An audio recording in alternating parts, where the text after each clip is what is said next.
अरे वा, पपायाला तर भरपूर पपाया लागलेल्या आहेत आणि साईज पण खूप मोठी झालेली आहे. चला आपण काकालाच विचारू. राम राम काका. राम राम राम राम. कधी घेतलं ट्रॅक्टर? दसऱ्याला. दसऱ्याला घेतलं का? हा. बर बर. कुठून आणले रोप? हे ग्लोबल विकास ट्रस्ट. ग्लोबल विकास ट्रस्ट. हा. चला फळ दाखवता का? हा चला की. या. अरे वा काका, हे तर भरपूर आहे एका एका झाडाला हो. आणि साईज पण खूप मोठी आहे. हो. असे एका एका झाडाला किती असतील बरं? हे असतील 30-35. एका झाडाला 30-35. हा. आणि असे झाड किती आहेत आपल्याकडे? असे 2000. 2000 झाड आहेत. किती टन माल निघेल असा? 50 टन निघन. 50 टन निघेल. हा. आणि ह्याला सरासरी भाव किती मिळेल? आता चालू आहे 25 रुपये.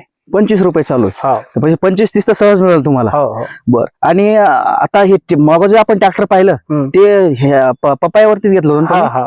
बरं बरं.